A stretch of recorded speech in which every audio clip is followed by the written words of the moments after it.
Whether you operate one forklift or thousands, one location or hundreds, the new My Toyota customer portal can help you optimize your operation and material handling equipment. This one-stop, free-to-use platform is designed to help you take control of your information and make smarter decisions, all at the touch of a button. Register and access your data today at my.toyotaforklift.com. That's my.toyotaforklift.com. Hello and welcome to the New Warehouse Podcast. I'm your host, Kevin Lawton. This week I am very excited for this episode because we have Lora Steele on, and she is representative of the Hendricks County Economic Development Partnership. And it may sound like, what does that have to do with logistics, distribution, and transportation? But they're actually doing incredibly exciting things out in Indiana regarding the industry in that area. And a lot of things that they're doing are covering not only logistics and helping those businesses grow and attracting logistics businesses, but they're also helping the community as a whole by developing workforce in the logistics industry and providing educational opportunities to do that. And they're also doing some fun events too to help promote that and help kind of, team building and bringing together the logistics companies that are in that area. So very excited to talk to Lora and see what they're doing out there and help you guys understand that as well from a business perspective. If you're looking for maybe a place to open a new warehouse, or maybe you're looking for some ideas on how to get your area involved more in logistics as well. So Lora, very happy to have you today. Welcome to the show. How are you? I'm doing great, Kevin. Thanks for having me. Definitely. So why don't you tell us a little bit about yourself and your role with the Hendricks County Economic Development Partnership and kind of how they are involved in the logistics industry in your area. Yeah, for sure. So my background is kind of eclectic, which makes it maybe more valuable to the economic development industry than I would have known before coming into this organization. But I used to be a bartender. I worked as an event coordinating manager. I worked in post-secondary education, got my degree in marketing, and then economic development in my community kind of fell into my lap. Okay. An opportunity opened for me to do the marketing with the Hendricks County Economic Development Partnership, and that has just morphed over the last, I've been with this organization for almost 4 years, into this focus on our major industry, which, as you mentioned, is supply chain and logistics, and also the workforce development aspect of that. So I've kind of been able to take little pieces and parts from all of my previous lives and bring them together to do what I think is a pretty great job in economic development for Hendricks County, Indiana. And for your listeners who may not know, we are just west adjacent to Indianapolis and Marion County. So we've got a lot of great assets in this community that help with the economic development aspects of things. Okay, great. Yeah, I was actually just going to ask you, why don't you give us a point of reference where you are? But thank you for doing that. Yeah, we've got the airport is literally touching the edge of our county. Interstate 70 and 74 are north and south of us.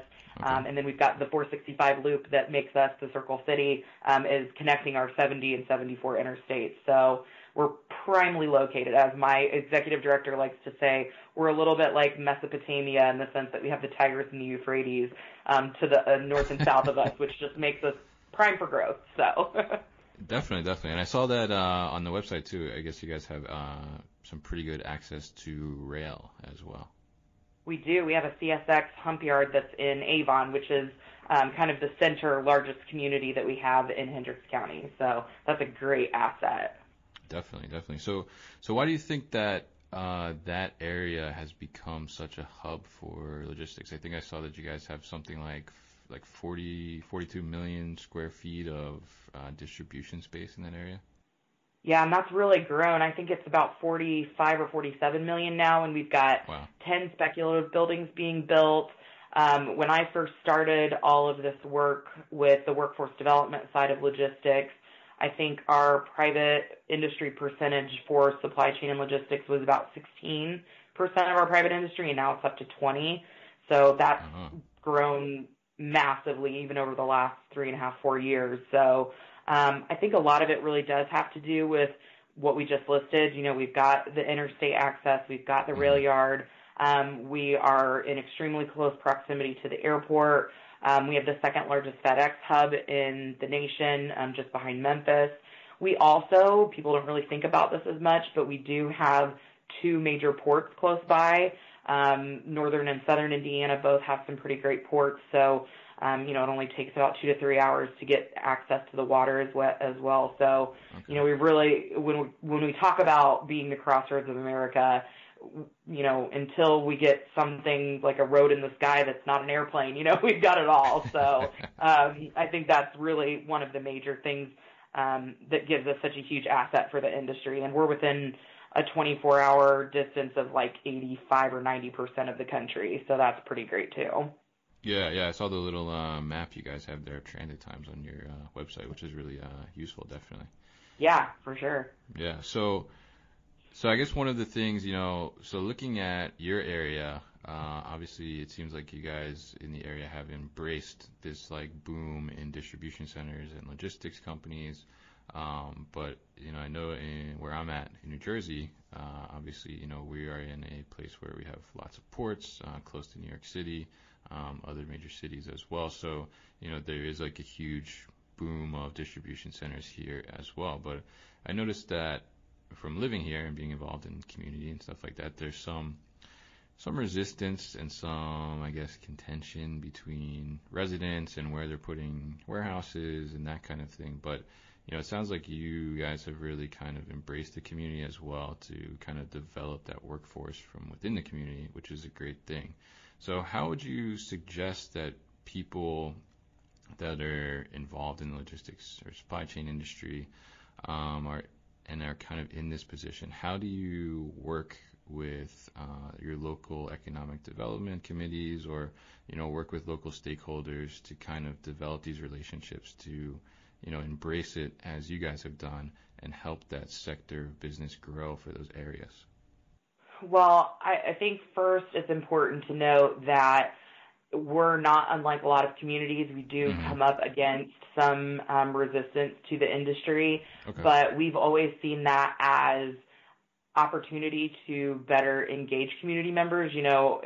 Unfortunately, I think kind of like the news media, you only hear, the wheel that needs greased kind of a situation, but that's opportunity for us to be able to educate people and kind of give them a better vision of not only what that industry is, but what that industry brings to our community.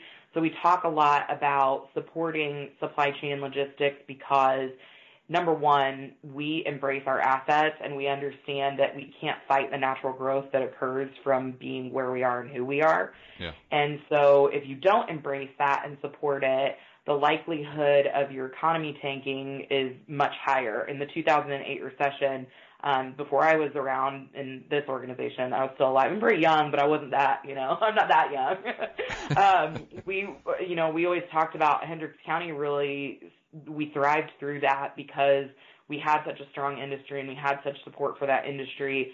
And, we do have a lot of diversity in other areas, but, that is our prominent industry. So we supported that and were able to go through that 2008 recession without a lot of, we didn't have a lot of stresses around the economy that was here directly because of that. So first and foremost, it does take a lot of work and it will always take more work, but I think that's kind of what's gotten us to this point, has been forming great relationships with the industries so that we can do the work of supporting them from a enter into our community and a grow in our community standpoint, but also in a let's help you get more entrenched with the community so that they understand your validity here. So I think the first way that companies are typically interacting with economic development teams is when they move into a new community or they're doing that expansion. We're kind of seen as that front door, the people that you talk to about tax abatements and incentives and, all of these other things that you can do just to make sure that your business starts off on a good foot. But we've also, as economic development, become more of a concierge service for businesses and community members. We try and do as much as we can to make sure that we have at least some sort of knowledge or connection with almost every resource. I'll give you a quick example. We had a local employer who we work very closely with on workforce development. And he called me the other day and said, Laura, I have this amazing employee. He's been with our company for a really long time, but he's struggling paying child support, making financial ends meet, and also finding housing that is affordable and close by. What can you do? What do you know? Is there something out there that you can use or direct me to use to help this gentleman find housing? Yeah. And so stuff like that you don't really think of. Typically, your local or regional economic development organization can point you in a general direction, if not the actual direction, to have those answers, those questions answered, get some resources. So, we always try and tell people, think of your economic development as your hotel concierge. Ask them questions. If they don't have an answer, we're notorious for saying, I don't have an answer, but let me get back to you. I'll find that answer for you. So I think that's another really great way that companies can engage, and I might get some local or regional economic development companies who hate me for saying that, but just be ready for the phone calls. And the third way I think that people really can engage better with local or regional economic development organizations is through this process, we've realized because of those connections that we have, we are a natural conduit for partnerships and community efforts that companies might want to participate in or, need to draw in multiple audiences in order to, execute a certain program or, hire a certain amount of people or whatever it might be. So I think if you can kind of look at your economic development organizations in that light, you can form some really impactful partnerships and, tackle some of those things that maybe you don't really know how to tackle because they are large and they do encompass a whole lot of different audiences. So there are a billion ways in which I see companies, working with economic development groups, but those are kind of the major three that we think of. Okay, great. Yeah, I think that's definitely great information because, I think that obviously logistics and distribution is just going to continue to grow, with the growth of e-commerce and consumer behavior just moving to so much online versus going to brick and mortar. It just kind of changes the landscape of communities because obviously warehousing, you need lots of space. Right. So you're going to take up that kind of space and obviously close to the consumer as well as last mile delivery becomes more and more important. So the consumer behavior and consumer expectation of service level is all kind of driving that, distribution centers being closer to home. So it's really good information, good tips for communities that are kind of maybe just seeing warehouses coming into their community or are seeing like an explosion of what they've already had. So one thing that you guys do too, which I think is awesome, and I will say that I don't know of much that is similar close to me, is the actual workforce development that you're talking about. So why don't you talk a little bit about how you guys are involved in that workforce development and how you're developing employees and the logistics workforce in your area? Yeah, so this is something that was going on previous to me being part of this administration, but also had been kind of tacked on as one of our new focuses just when unemployment was dropping so low. Even now, I think in Hendricks County, our unemployment is in the 2% range, and statewide it just dropped again to 3.2%. So much like a lot of the other areas throughout the U.S., that's something that as our employers started to see that becoming an issue, they reached out for some sort of guidance or assistance. Originally, the team of people that ran our organization kind of said, we don't really know what to do. This is new. Let's try a couple things. So there was a lot of radio advertisements, billboards along the interstate. We had a single-page job board for local employers to be able to post jobs. We kind of found some really great Band-Aids, but they were just Band-Aids. They weren't really addressing kind of the underarching issue that employers were struggling with to make ends meet with hiring and retaining employees. So when I started on, my boss, who was a good friend of mine, he said, I'd really like for you to take this workforce development piece on. use some of your creativity and some of your knowledge from the education world and see if we can figure out what direction to take this. So we have a great resource in our community called Hendricks College Network. Okay. They had rebranded to include careers and connectivity as part of that network. So they were also going through a phase of trying to better understand how to prepare local residents for careers or education here in the county. So the executive director of that organization, Brandy Pearl, was a great friend of mine even before coming into this position. So her and I sat down at a local coffee shop for, I think it was 3.5 or 4 hours, and just brainstormed until we couldn't see straight and tried to come up with some really great ideas on what to do and how to do it. And our focus just as individuals has always been about building relationships. So we thought, well, let's take what we're good at and find a way to translate that into meaningful workforce development. So we came up with this idea that we nicknamed the Retention Pond Project because we thought, well, that's clever and it'll be easy for us to remember. Yeah. And that caught on. We had a partner, a local St. Gobain Abrasives has a distribution center in Plainfield, Indiana, which is in our county, and they agreed to do a test run pilot project with us. So we worked with them extensively for several months to come up with a really grassroots plan on how to address some of their workforce struggles that they were going through. And they had really great success with the recommendations that we made. So we started to reformulate. We started to kind of clean up the rough edges. We put a structure together for the program. We talked about how we were going to move forward with this as both organizations doing kind of like our focus is economic development, their focus is education, but the two came together and we formed what we call the Hendricks Logistics Sector Partnership. So we took the HLSP and rolled it out to a lot of employers and said, this is the direction we want to go. Would you be on board with helping us out? We had partners through all 6 of our school districts, local community colleges and universities, certificate and credential training programs. We had all of our chambers and our towns on board. I mean, we just had a slew of support from the community. And it couldn't have come at a better time because the Indiana Department of Workforce Development at that point released an announcement that they were going to have a grant available for workforce development in the state.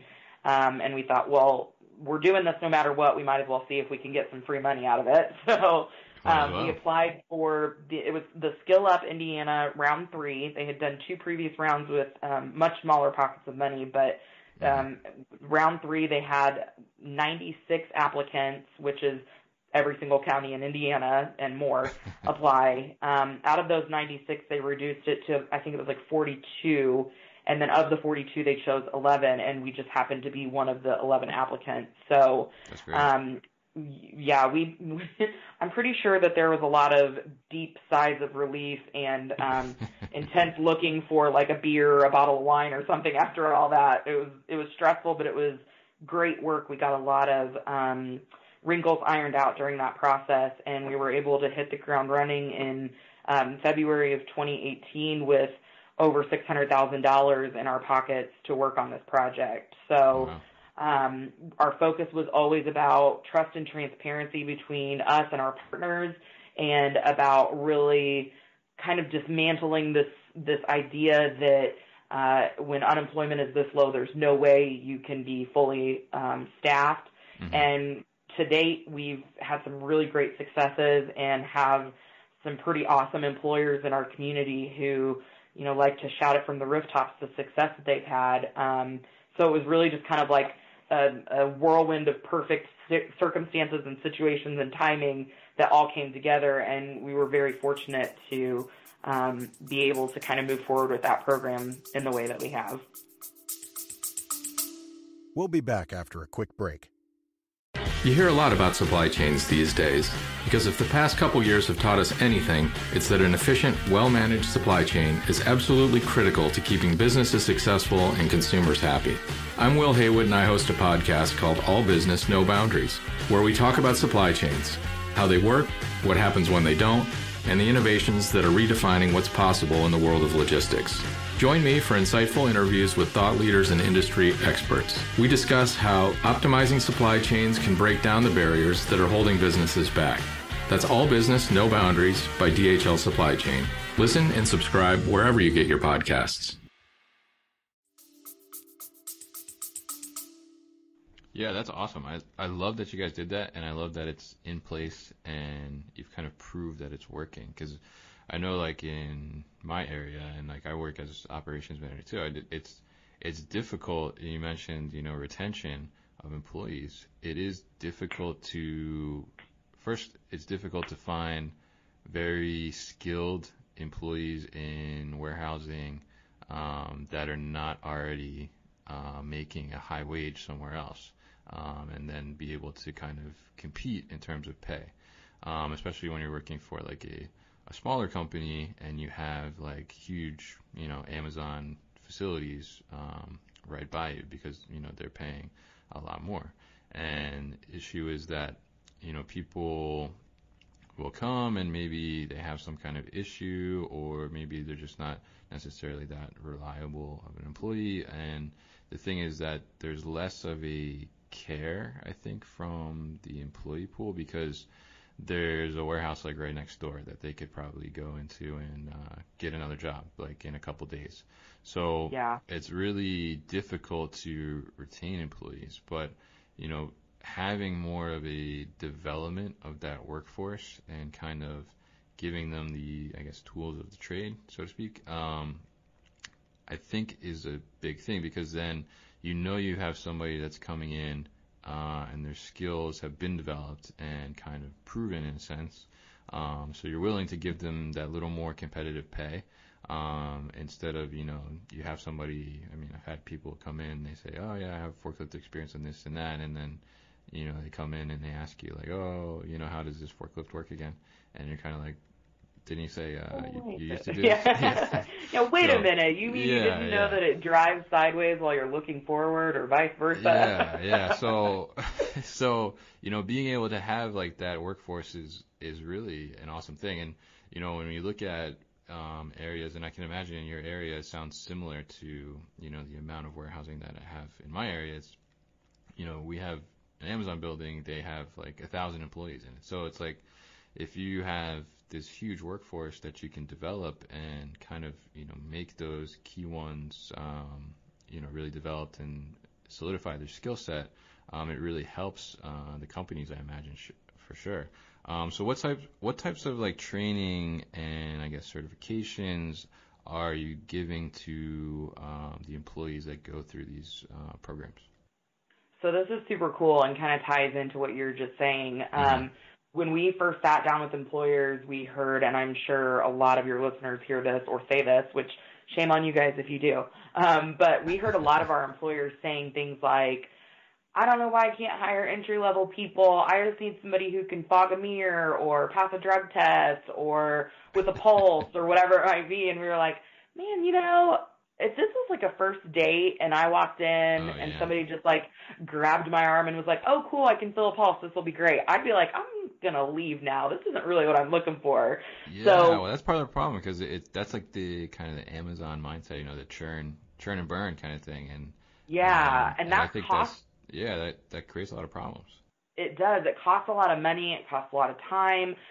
It establishes a rapport for anybody that might be walking through your door if they've heard that that's kind of your approach anyway.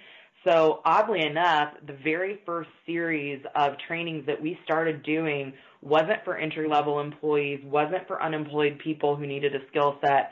It was for management and leadership, because we said, you're not going to hire anybody and you're surely not going to retain them if you set this precedent of expectation that doesn't value the individual, because it doesn't matter who you are or where you're working. You want to be valued in some way, shape, or form. It looks different for everybody, but you certainly don't want to just be known as a warm body. So that's really what we did with St. Gobain, like straight out the gate, was they said, we want to develop our leaders. And we were like, oh, that's interesting. We didn't anticipate that being what we were going to hear, the feedback we were going to get.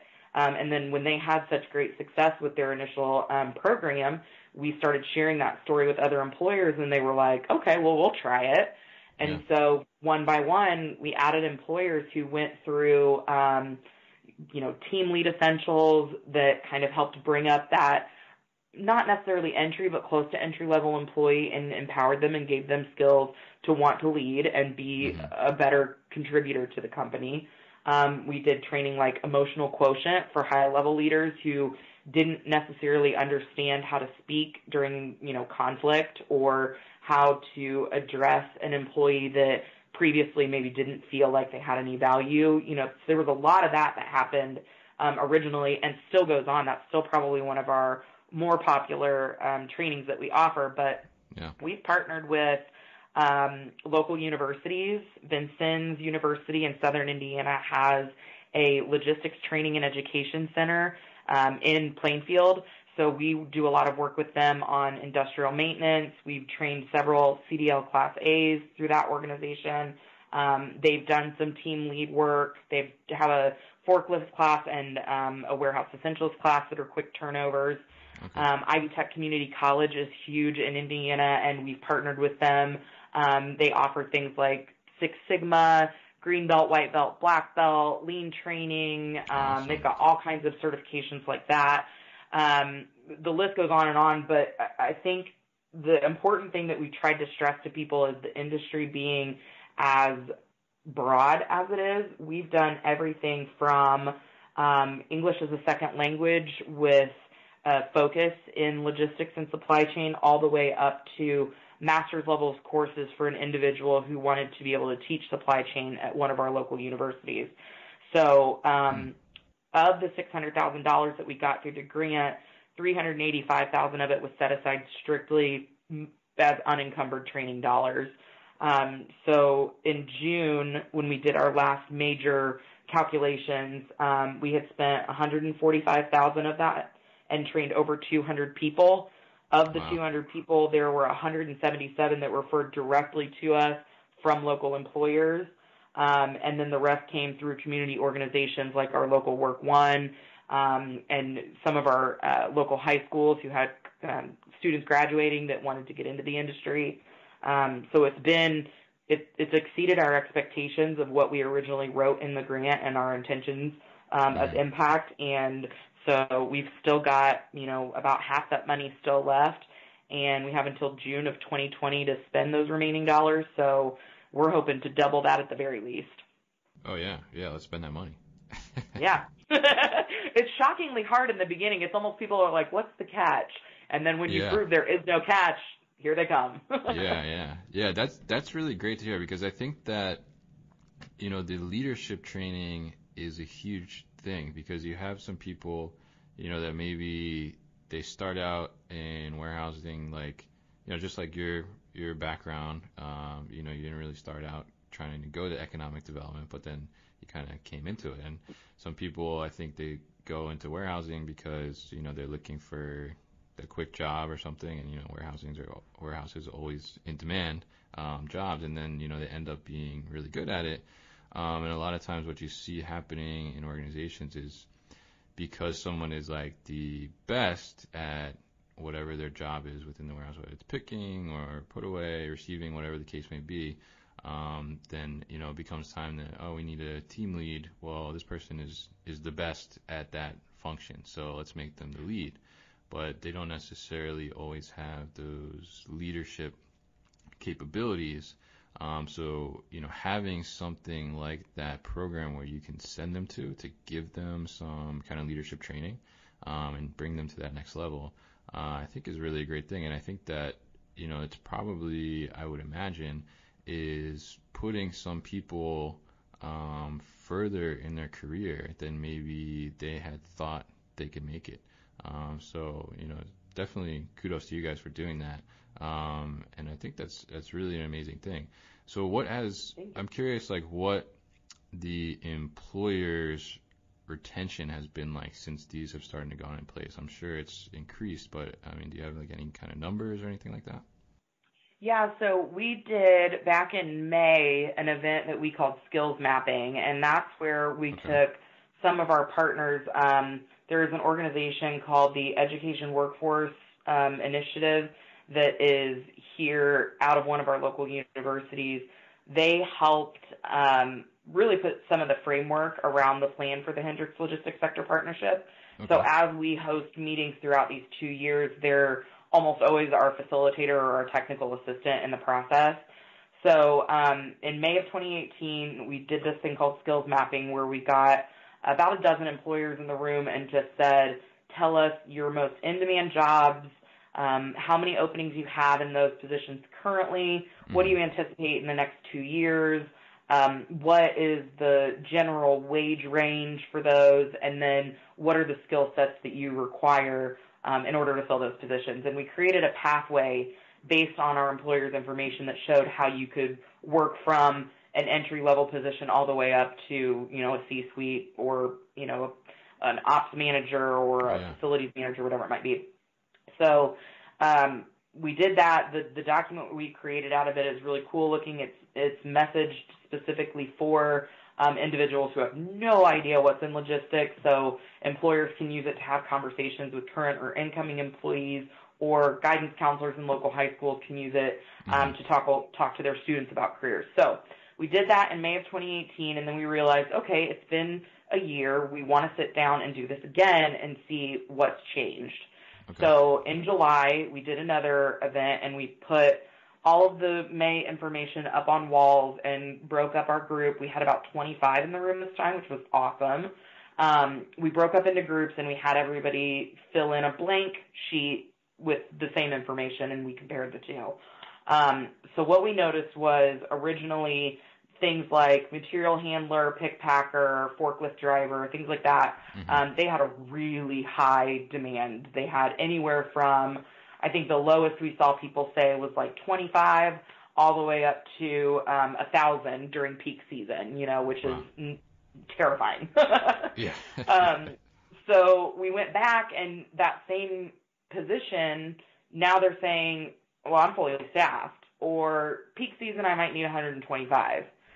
So it was, I'm sure there's a lot of different factors involved in that. It can't just be us, as much as we would like for it to be. It can't. Yeah. But I think that showed that the people that we had in the room were the people that were committed to changing the way they looked at their hiring and retention process, and were focused on building an environment that meant not only am I drawing new people in by word of mouth or whatever it might be, but once those people are in, they feel safe and secure in this job, even if it only pays, $15 an hour, and across the street it pays $15.50. They're not losing people for a quarter or $1 anymore because they feel like there's a place for them, and they also feel like they're going to be invested in and can make a career out of starting as a material handler.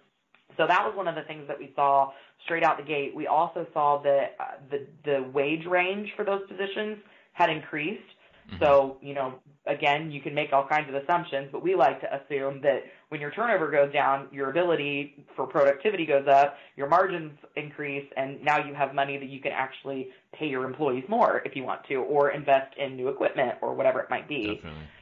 So I think that, and we literally just this morning sent all of this information out to our employers to let them know, hey guys, this is not all pie in the sky theoreticals. Like we were pulling this data, and we can compare apples to apples now and show you this is working. And we have employers who don't participate in this process but still call us and ask us for help in meetings and advice. And when we go to those meetings and say, well, ABC company up the street's having a lot of luck with this process, they say, well, what other companies are you working with? And we list them, and they look at each other and go, well, that's probably true because I never see applicants for us coming from those places. So, it's a little anecdotal at this point. We're only a year into tracking the data, but I think it's still very real. That's awesome. Yeah. I think that, doing that, and what you said about, being able to pay more, I think it's not only that, because retention is reducing, but at the same time, I think the employer starts to become more confident in those employees and their skills because they've been developed, and whether it's certified or trained, whatever the case may be, they feel more confident in paying that little bit more of money, right? So instead of Absolutely. saying like, oh, this person, they're okay. If I lost them, maybe it wouldn't be such a big deal. But now, they have this strong skill set, and they're like, oh, this person, like, I want to keep this person, so I am going to give them a little more money to stay, which I think is a great thing. So you guys also do, aside from all this amazing economic development and workforce development, you guys also do a couple events. I know we initially connected over your event, which is the Pallet Games, correct? So why don't you tell us a little bit about that and how that kind of got started? Because I think that's really interesting and a really, really fun event. Yeah, so we have one of our partners. It's actually an employer that's outside of Hendricks County called Mavpack. They are an industrial organization that does packaging equipment for manufacturers and warehouses and distribution centers throughout Indiana. They have an amazing heart for servant leadership in the community. They want to lift up the industry and the people in it like it's crazy. So they hosted this, I think this past year was their third or fourth year. And it's called Pallet Games, and they have, I think this last year they had 43 teams, and there was like 800 people that attended.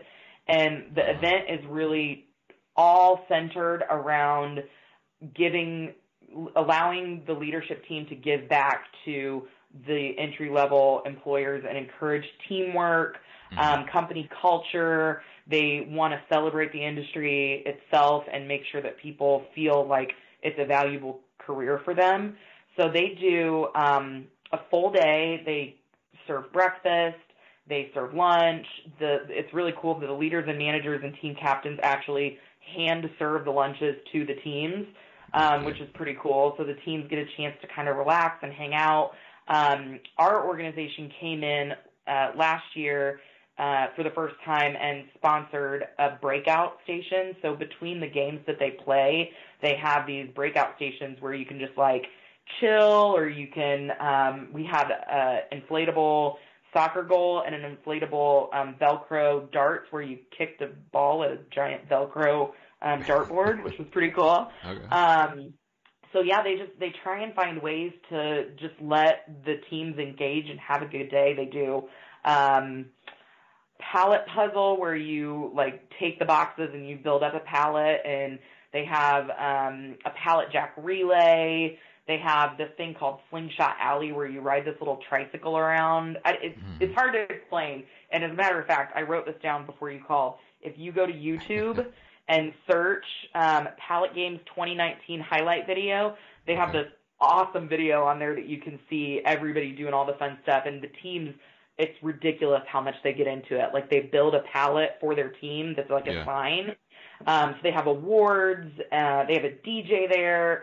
It's a lot of fun, and it's really cool to see people feel valued and also tie that directly to an industry that, they may hear family members or friends, talk about, I'm sick of another big box, or all you do is throw boxes from one shelf to another, or whatever it is.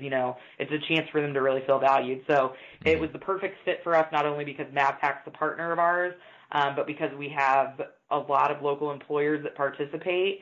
And, it's what the Hendricks Logistics Sector Partnership is all about, is making sure that people feel validated and valued in an industry that sometimes doesn't get that credit. So. Yeah, that's awesome. And I think, it's such a great opportunity for a team building event. And I think a lot of times in the warehousing industry, it's always so fast paced, and things are going. Sometimes the companies can lose sight of taking a break to make sure that those things happen, and kind of solidify your team a little more and get people more engaged with each other and with the company as well. So it's really, really fun, and I'll definitely put that video up on the blog post to go along with this episode too. Oh yeah, cool, thanks. Yeah, and so the other event that you guys have coming up, and this is I can't remember if you told me this is the first time you guys are doing this, but it's the Supply Chain Education and Development Conference, which is next year in March, correct? Yeah, we're nervously excited about this. Nervously excited, okay. Yeah, so this is the first year we're hosting it. It's the Supply Chain Education and Exposure Conference. It'll be 2 full days of networking, workshops, keynote speakers. We have an exhibition hall that will hopefully house a lot of our companies that do things like data analytics or material handling or specialize in systems or machinery integration.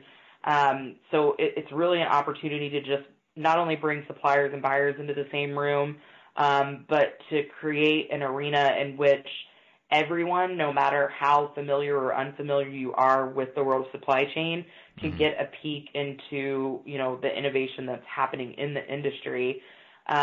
We'll have 2 robotic playgrounds, which I'm really excited about. There'll be, I think I looked at this earlier, over 3,000 square feet of space designated for machinery to be brought in and individuals to actually interact with it. So we're hoping for pick-pack robots and mobile industrial robots and things like that to be in the space so people can see some of this technology at work. So we've rented out the brand new Embassy Suites Hotel and Conference Center that's in Hendricks County. It's like 10 minutes from the airport.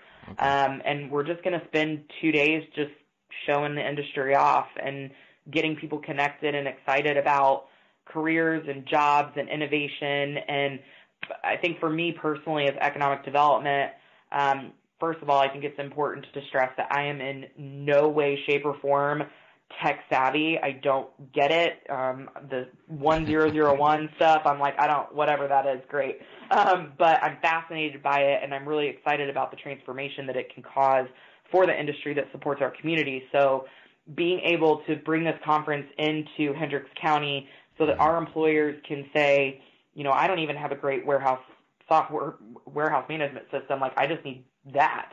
All the way up to an employer that we have that uses biometric scan systems, just to be able to meet the gamut and get everybody aware and involved in Hendricks County is super exciting. But we're opening it up to the state, the Midwest, the nation. Like, we want big name people there as sponsors and exhibitors, making new customer connections, but also networking with existing customers and strengthening those relationships. We want college students who are enrolled in our local universities and programs that are relevant to supply chain to be able to come and network with potential employers. We want community leaders, our town council members, our town managers, other economic development organizations. We want them all to be involved because I think it's pretty silly of us to have such a massive concentration of this industry and not be fully aware of what's happening on the other side of that industry. Once you get in those 4 walls, like, what's in the box? It's time for us to be able to really educate ourselves, because our job is to support them and grow them and make sure they have those resources. And we're not going to be able to do that if we don't know what a mobile industrial robot is, or if we don't know that forklifts are automated, or whatever it might be. So it's an education opportunity for really nearly anybody that just wants to know what in the world is supply chain. Definitely. So it sounds like it's going to be a great event. I'm excited for it. I'm planning on coming. So when is it going to be? It's March. I forget the dates. What is it? So March 11th is an opening reception and registration, and then the full conference is Thursday, March 12th, and Friday, March 13th.